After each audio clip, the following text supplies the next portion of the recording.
ખાસ કરીને અમેરિકાની વાત કરવામાં આવે તો ડોનાલ્ડ ટ્રમ્પના જે નિવેદનો જે હતા કે એના કોઈને કોઈ કારણોથી એ સમજો કે મીડિયાની અંદર અને સમગ્ર જગતની અંદર જાણે પોતે જ કંઈક છે એ પ્રકારની એક આખી એક હાવ ઉભો કર્યો હતો. એ હાવ જે હતો એની અંદર ખાસ કરીને ફેડરલ બેંકો જે હતા, ફેડરલ બેંકોની જે ખરીદી જે હતી અને ફેડરલ બેંકના જે ચેરમેન જે હતા એક મક્કમ હતા કે હું અમુક જે વસ્તુ જે છે ડોનાલ્ડ ટ્રમ્પ જે કહે છે એને મને સ્વીકાર્ય નથી. ડોનાલ્ડ ટ્રમ્પ જે કહેતા હતા એ સ્વીકાર્ય નહીં હોવાના કારણે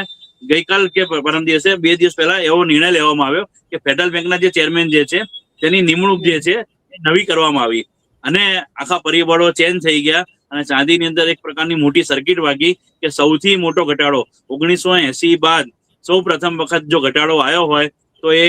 2026ના 30 તારીખ એટલે કે બ્લેક ફ્રાઈડે આપણે એને કહી શકીશું હવે કે બ્લેક ફ્રાઈડેના તારીખે જ આ ઓળખાશે 30 તારીખ 30 જાન્યુઆરીનો દિવસ. અને ખૂબ મોટા પ્રમાણની અંદર એટલે કદાચ હું એમ કહી શકું કે 1 લાખ રૂપિયાની આસપાસનો ચાંદીની અંદર ઘટાડો ગઈકાલના દિવસમાં માત્ર આવેલો છે. એટલે આજની વાત કરવામાં આવે તો 2,90,000 રૂપિયાની આસપાસ ચાંદીનો ભાવ બજારની અંદર કોટ થઈ રહ્યો છે. અત્યારે બજારની અંદર